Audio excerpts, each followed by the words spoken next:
At this hour, hundreds of thousands are still without power from Louisiana to Alabama. Plus, flood watches are in effect from Tennessee all the way to the Florida Panhandle. Meteorologist Bill Cairns is tracking all of that for us. But we'll start with NBC News correspondent Jesse Kirsch. He's in New Orleans. Jesse, you look a lot different than yesterday when the storm was moving through and you were just drenched. It looks calmer. But talk about the damage that you're seeing and what people went through.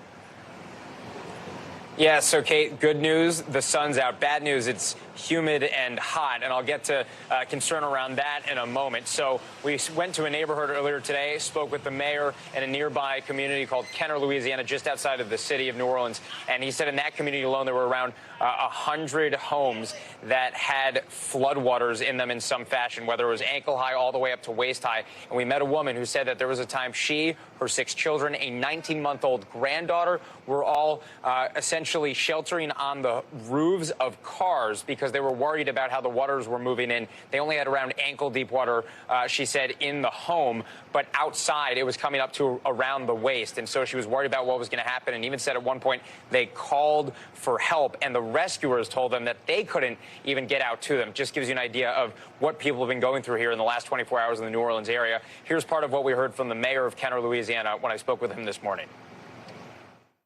Normally after a storm that blows as hard as it did with the rainfall, these roads are impassable until we can get out and clean them. This is kind of unique, more of a, I guess, rain event, and it overwhelmed our pumping system. And that's where you're going to have the standing damages, the residents that either caught flooded or their residents had water.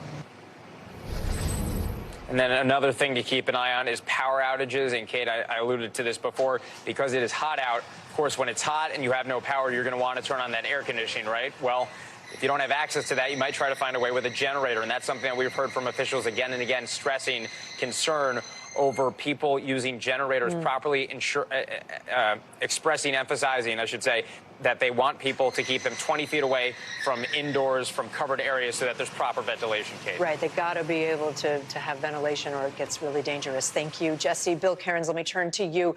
I think the storm is sort of weakening. Is that right? And where's it headed? Yeah, the National Hurricane Center has even done tracking it. That's how weak it's gotten. So the winds are doing no more damage. There's rain left, and we could even see some flash flooding. And the remnants of this has a pretty good line of thunderstorms through Alabama. We'll have to see if any isolated tornadoes do pop up on that. As far as flood watches go, we've eliminated a bunch of people in areas of Mississippi. Still about 10 million people, though, under the potential, at least, for seeing flooding. We have no flash flood warnings at this time, and that's great. It's the first time in almost 24 hours. And what's left of this will rain itself out over areas of Memphis later on tonight. We'll also see those thunderstorms bringing some very heavy rain right around Montgomery to Birmingham this afternoon. And as far as tornadoes go, isolated at best. But again, we have only seen one in the last 24 hours, so I'm not really expecting a big outbreak or anything like that.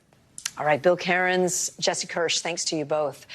Thanks for watching. Stay updated about breaking news and top stories on the NBC News app or follow us on social media.